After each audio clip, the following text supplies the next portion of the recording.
The boardroom went silent when my father spoke. Effective immediately, Kayla's name will be removed from all company shares. This decision is final. I sat frozen in my chair, unable to process what I'd just heard. Around the long mahogany table, 12 board members stared at their documents, avoiding my eyes. My father stood at the head of the table, his expression cold and businesslike, like he was announcing quarterly earnings instead of destroying his daughter's future. Dad. My voice came out smaller than I intended. What are you talking about? He didn't even look at me. The company needs stronger leadership going forward. Your shares will be redistributed to more qualified stakeholders. More qualified. The words hit like a slap. I'd spent 6 years working my way up from junior analyst to VP of operations. I'd closed deals my father said were impossible. I'd saved the company millions through strategic restructuring. And now I was being cast aside without explanation, without even the courtesy of a private conversation. My throat tightened as humiliation washed over me. Every person in this room had watched me grow up, had seen me work weekends and holidays to prove myself. Now they sat in silence, while my father publicly stripped me of everything I'd earned. This is a business decision, my father continued, shuffling his papers. Nothing personal. But it felt deeply, devastatingly personal. As my father detailed the redistribution plan, something unexpected happened. Graham Hayes, our longest-serving board member, cleared his throat. With respect, Richard, this seems premature. Kayla's performance metrics are exceptional. What's the justification for this action? My father's jaw tightened. The justification is that I built this company, and I decide who has ownership stakes. Actually, another board member, Patricia Wong, interjected, the board has approval rights over significant equity changes. That's in the bylaws you wrote yourself. I looked up, hope flickering. My phone buzzed in my lap. A text from Alex Chun, our CFO. Don't leave. This isn't over. Another buzz. Graham, stay calm. We're not letting this happen. Around the table, I saw what my father apparently didn't. The board members weren't nodding in agreement. They were exchanging worried glances, subtle headshakes, concerned frowns. My father's announcement had backfired. Instead of demonstrating authority, he'd revealed something the board didn't like, his willingness to act unilaterally on major decisions. I suggest we table this discussion, Graham said firmly. This requires proper review and a formal vote. There's nothing to review, my father snapped. I've made my decision. But we haven't made ours, Patricia said quietly. The power shift in the room was subtle but unmistakable. My father had overplayed his hand. I left the board meeting and went straight to my office, closing the door behind me. My hands shook as I sat down at my desk, my mind racing through what had just happened. 6 years. 6 years of proving myself, of working twice as hard as anyone else because I knew people would assume I only had my position because of my last name.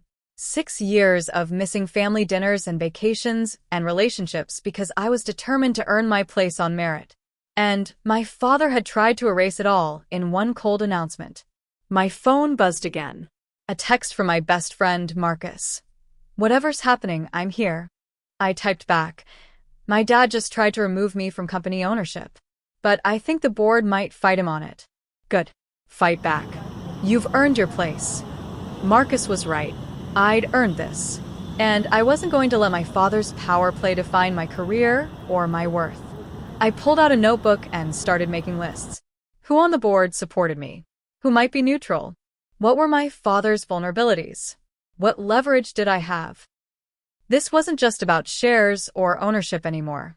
This was about whether I would let my father's betrayal destroy me, or whether I would use it as fuel to become stronger than he'd ever imagined. I texted Marcus back. I'm going to make this right. Graham Hayes knocked on my office door an hour later. He entered looking troubled but determined. Kayla, we need to talk. About my father's announcement? He nodded, sitting down across from my desk. What happened in that boardroom was inappropriate. Richard doesn't have unilateral authority to remove shareholders, especially not without cause. Then why did he think he could? Graham leaned back, because he's losing control and he knows it. Those words hung in the air. What do you mean? Your father built this company from nothing, and he's been brilliant. But lately, his judgment has been questionable. He's making reactive decisions instead of strategic ones. He's alienating key stakeholders. Graham met my eyes, and he sees you as a threat. A threat? I'm his daughter. You're also extremely competent, well-liked by staff, and you've been cleaning up his mistakes for the past year. The board has noticed. I processed this information carefully. My father's behavior suddenly made more sense. This wasn't about my capabilities. It was about his insecurity. What happens now?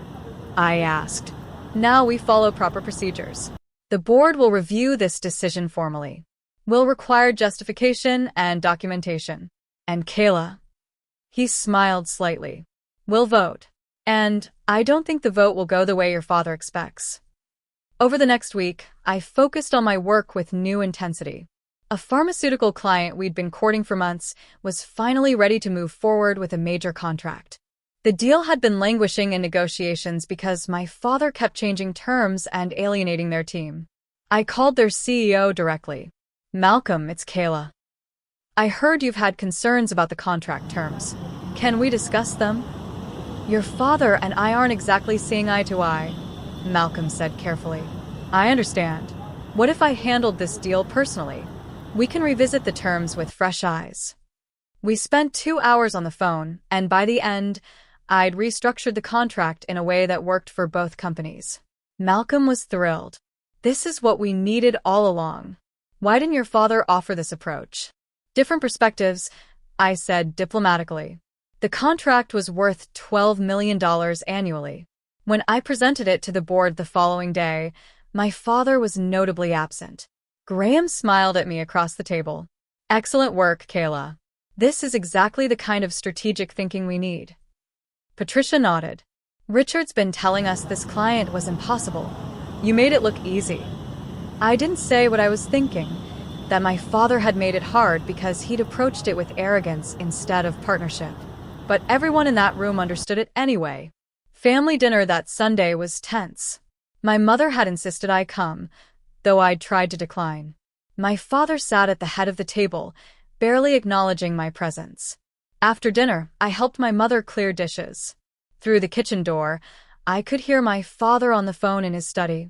She's insubordinate, he was saying. Goes behind my back, undermines my decisions. The board doesn't understand what I'm dealing with. I stood frozen, holding a stack of plates. Of course, she's ambitious. That's the problem. She thinks she can run the company better than I can. A bitter laugh. She's 28 years old. She has no idea what it takes to build something from nothing. My mother touched my arm gently. Don't listen to him. How long has he felt this way? She sighed.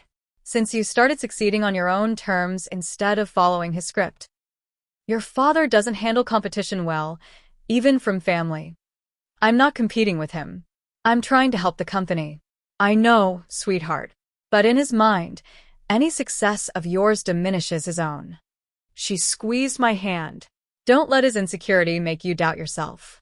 I left shortly after, my father's words echoing in my mind. But instead of hurting me, they clarified something. This wasn't about my abilities or my worth. This was about my father's need to feel superior, even if it meant sabotaging his own daughter. The board meeting 2 weeks later was the moment of truth. Graham called the session to order, and the agenda was clear. Formal review of Richard Patterson's decision to remove Kayla Patterson from company ownership. My father started with the presentation outlining his reasoning.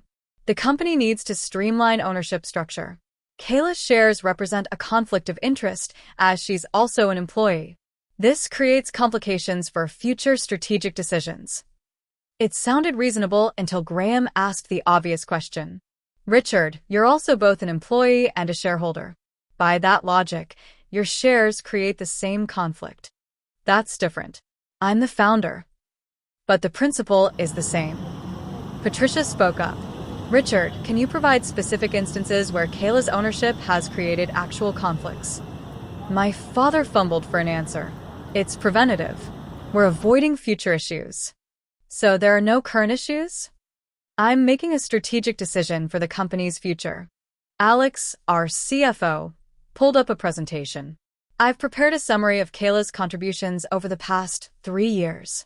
Revenue generated from her deals, cost savings from her operational improvements, and client satisfaction metrics.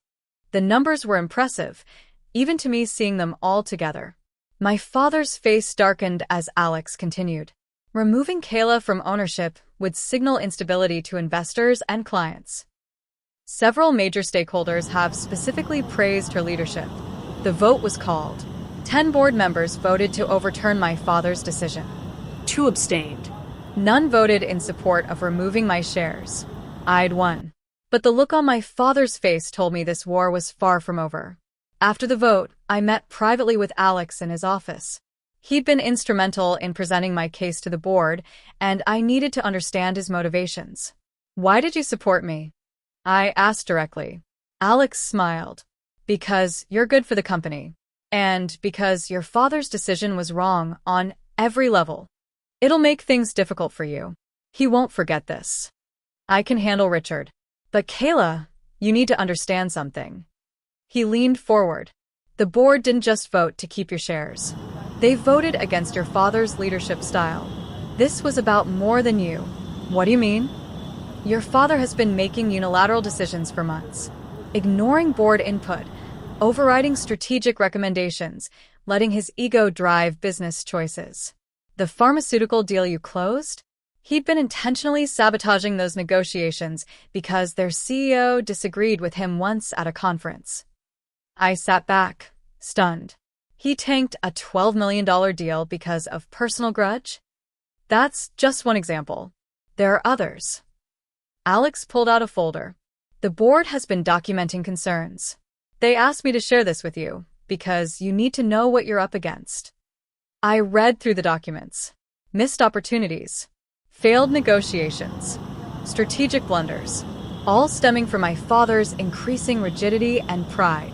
The board sees you as the future, Alex said quietly. They voted for you today because they believe in you. But they also voted against the direction your father's taking the company. The company-wide quarterly meeting happened the following week. These meetings were mandatory for all employees, typically featuring my father's overview of company performance and strategy.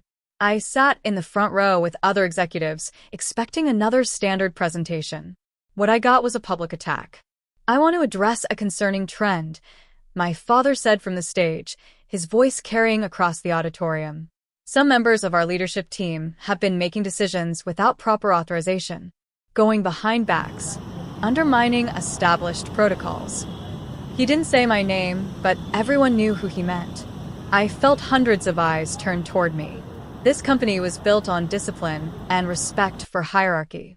When individuals start thinking they know better than their superiors, when they start making unilateral decisions based on personal ambition rather than company needs, we all suffer. I kept my face neutral, though inside I was burning. This was a deliberate humiliation, punishment for the board's decision in my favor. Graham, sitting beside me, muttered, "This is inappropriate." My father continued, detailing the importance of following chain of command, of respecting experience, of understanding that not everyone with ideas has the wisdom to execute them properly. When the meeting ended, I didn't rush out. I sat calmly, checking my phone, as if his words had meant nothing to me. Several employees approached afterward to quietly express support. "We know what you've done for this company," one manager said. "Don't let him make you doubt yourself." But I wasn't doubting myself. I was calculating my next move. Late that night, I was reviewing financial records when I noticed something odd. A series of payments to a consulting firm I didn't recognize, totaling over $2 million in the past year. I dug deeper. The consulting firm, Pinnacle Strategic Partners, had no website, no public information, no apparent track record. Yet we'd paid them substantial monthly fees for strategic advisory services. I called Alex. "Do you know anything about Pinnacle Strategic Partners?" Long pause. "Where did you see that name?" "In our accounts payable records. We've paid them millions." "Kayla, you need to be very careful with this. Why? What is it? Another pause. It's your father's company. He set it up 18 months ago. He's been routing company money through it as consulting fees, then taking it as personal income. I sat down slowly. That's fraud. It's a gray area. He could argue he's providing strategic consulting and the fees are legitimate. But yes, it's ethically questionable at minimum and potentially illegal depending on how it's structured. Why hasn't anyone reported this?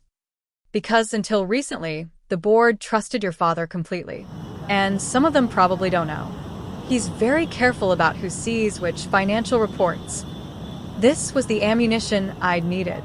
Not to destroy my father, but to protect the company from his increasingly reckless behavior. I spent the rest of the night documenting everything I could find about Pinnacle Strategic Partners and the money flowing through it. I started carefully sharing information with key journalists who covered our industry. Nothing direct, just strategic conversations where I mentioned concerns about corporate governance and oversight in family-run companies. One journalist, a woman named Simone who'd covered us for years, picked up the thread. Are you suggesting there are issues at Patterson Industries? I'm suggesting that all companies benefit from transparency and accountability, especially when rapid growth leads to concentrated power in single individuals. Within 2 weeks, 3 articles appeared questioning governance structures at major family corporations. While none named Patterson Industries specifically, the timing was clear. Board members started receiving calls from investors asking about our oversight procedures. My father knew I was behind it. At a chance encounter in the hallway, he grabbed my arm. You think you're clever, don't you? I pulled away calmly. I think transparency is good business. You're trying to undermine me. I'm trying to protect the company you built. There's a difference. His face reddened. Everything I've done has been for this company. Then you'll welcome increased oversight and accountability. I walked away, leaving him fuming in the hallway. But I'd made my point. The pressure was building, and he was starting to crack. The confrontation I'd been dreading happened that weekend. My father showed up at my apartment unannounced, his face tight with anger. We need to talk about what you're doing. Come in. I stepped aside, keeping my voice level. He paced my living room like a caged animal. You're destroying everything I built. The media questions, the board second-guessing my decisions, investors asking for additional oversight. This is your doing. This is your doing, Dad. I'm just refusing to cover for you anymore. Cover for me? I made you. Everything you have is because of me. Everything I have, I earned. You tried to take it away, remember? The board gave it back because of my work, not your name. You ungrateful. He stopped himself, breathing hard. I gave you opportunities most people would kill for. I trained you, mentored you, brought you into the company. And then you tried to destroy me when I got too successful. When the board started respecting my judgment over yours. That's not what happened. That's exactly what happened. You couldn't handle that your daughter might be better at this than you are. The words hung between us. My father's expression shifted from anger to something else. Hurt. Recognition? I couldn't tell. You think you're better than me? His voice was quiet now, dangerous. I think I'm different than you. And I think the company needs that difference right now. He left without another word. The tide was turning, and I could feel it. Conversations with board members became more frequent and more substantive. They asked my opinion on strategy, on potential deals, on organizational structure. Questions they used to direct to my father now came to me. Patricia invited me to lunch. The board is considering some changes to company structure. We wanted your input. What kind of changes? Creating a stronger executive team.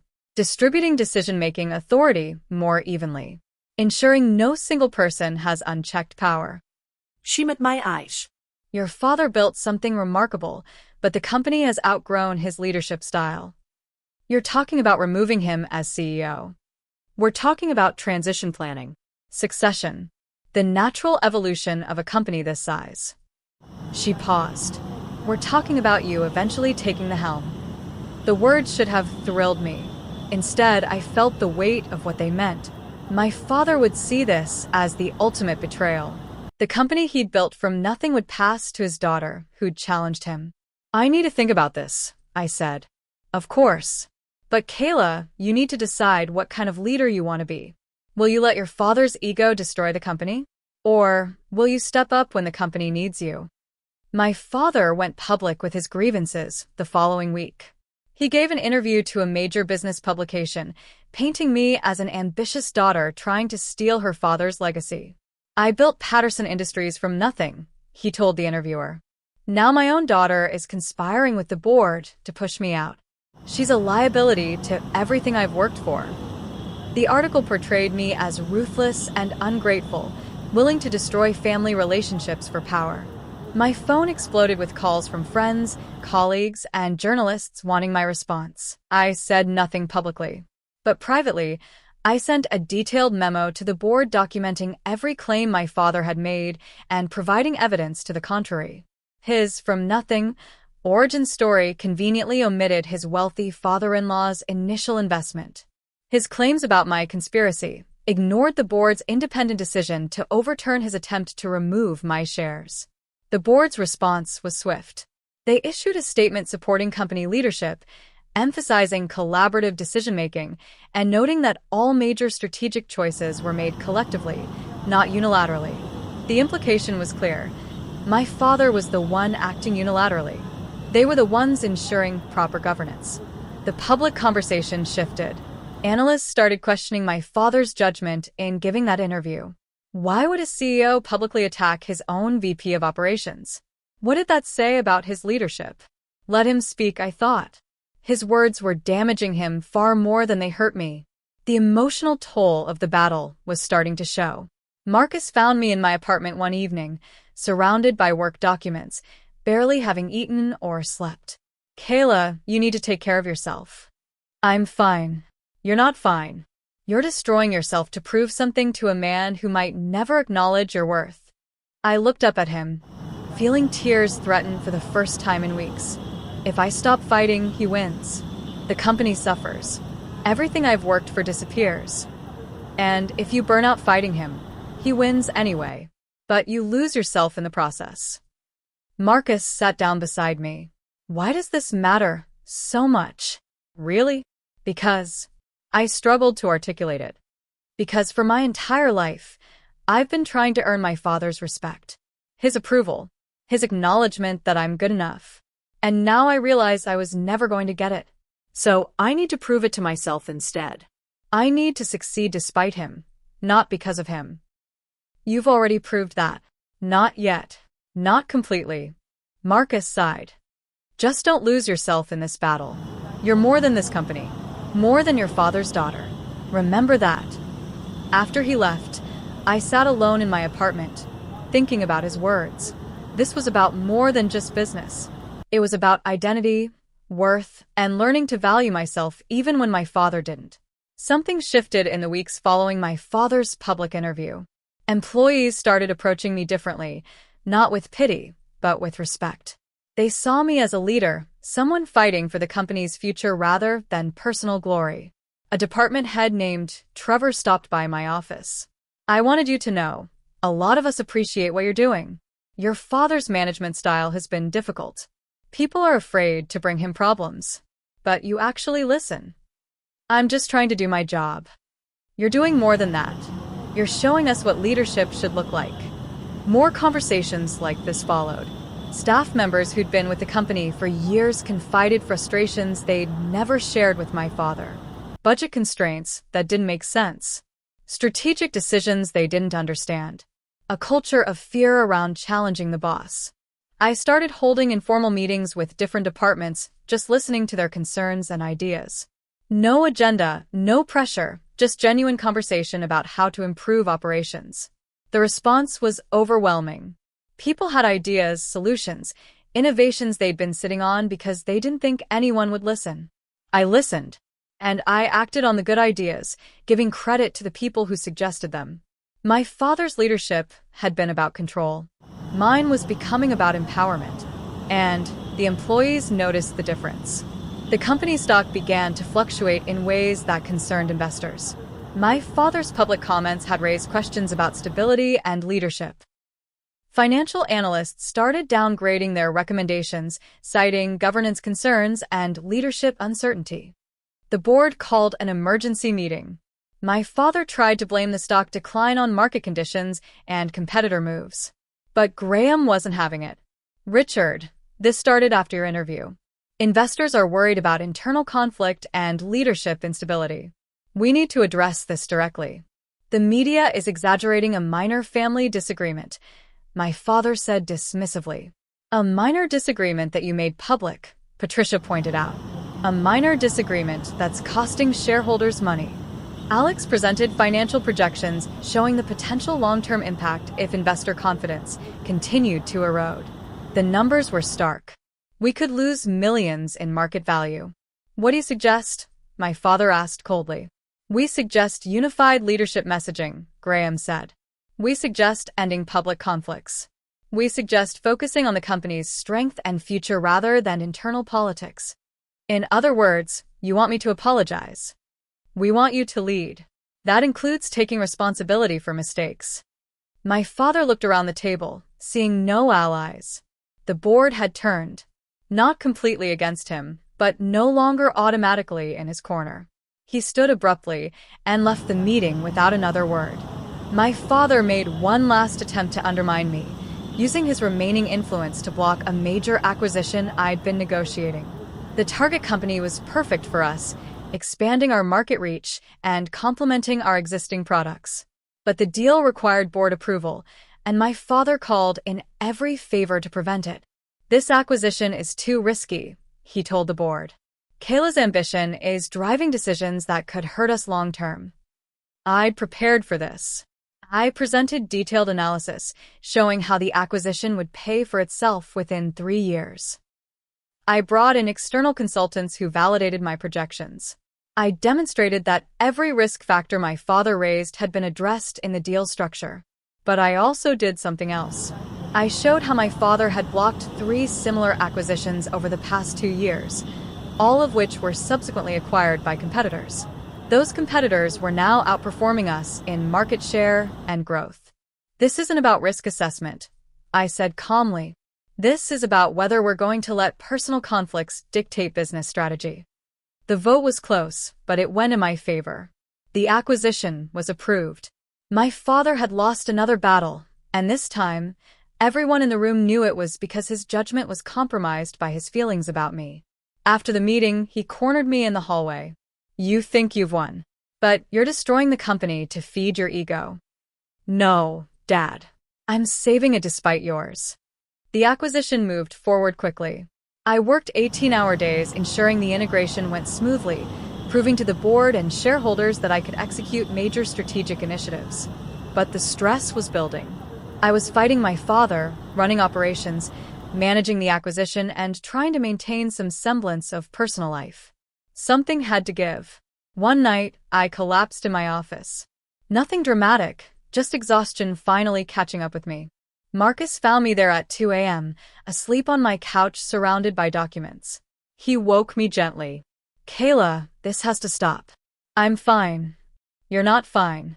You're running yourself into the ground." "For what?" "To prove something to a man who's never going to admit he was wrong." "For the company. For everyone who depends on it. The company needs you healthy and functioning, not burned out and bitter." He sat down. Take a break. Step back. "Let someone else handle things for a week." "I can't." Not now. Not when everything's coming to a head. But Marcus was right. I was running on empty, and eventually that would catch up with me in ways that would undermine everything I'd fought for. I needed to pace myself, to remember this was a marathon, not a sprint. 3 months after the acquisition announcement, I gave a presentation at an industry conference. The topic was strategic growth in competitive markets, but everyone knew what they were really asking about: the leadership drama at Patterson Industries. I kept my remarks professional, focusing on business strategy rather than personal conflicts. But in the Q&A, someone asked directly, "How do you handle opposition to your leadership from senior management?" I took a breath before answering. Change is difficult for everyone. When companies evolve, not everyone evolves at the same pace. The key is staying focused on what's best for all stakeholders, not just what's comfortable for individuals in power. The room was silent. I'd just publicly called out my father without naming him. Patterson Industries is entering a new phase of growth and development.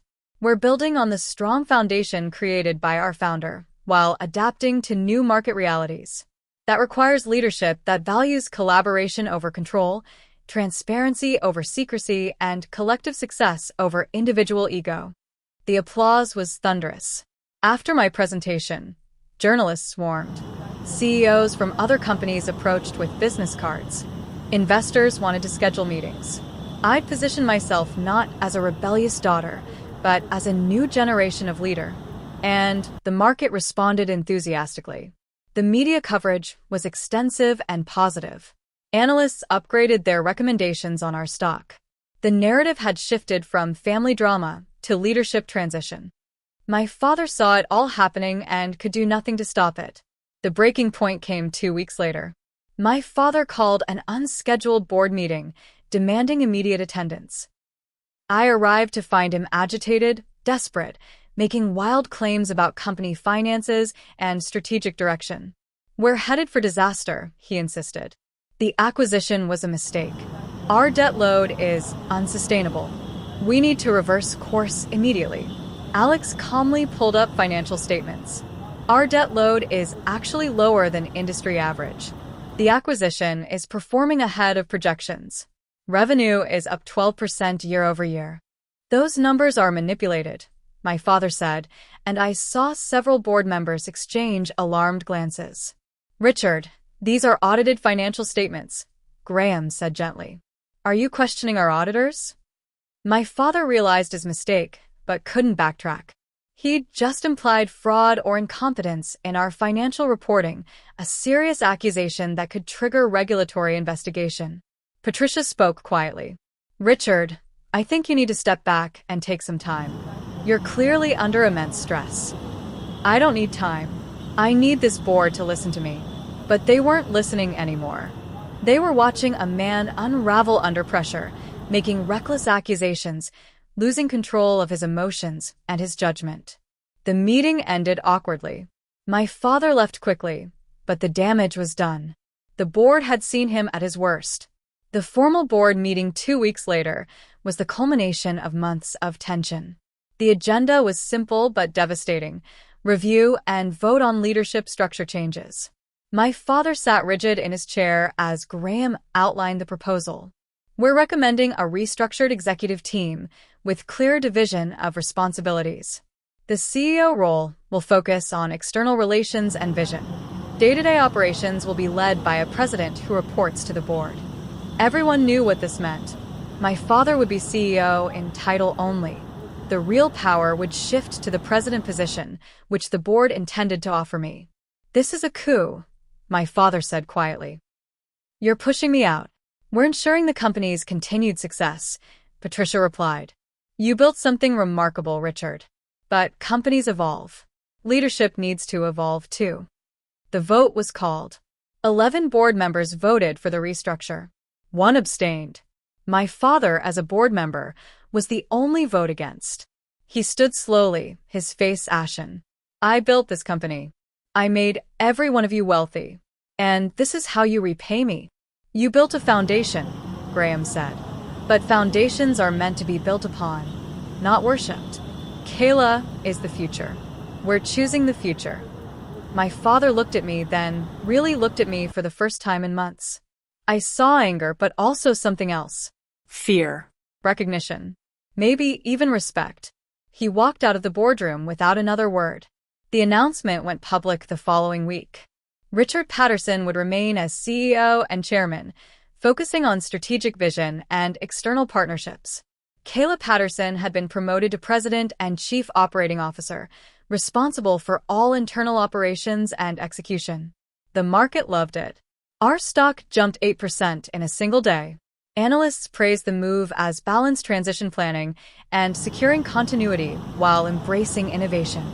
I moved into a new office, larger than my previous one, but still smaller than my father's. The symbolism wasn't lost on anyone. I was in power, but not replacing him.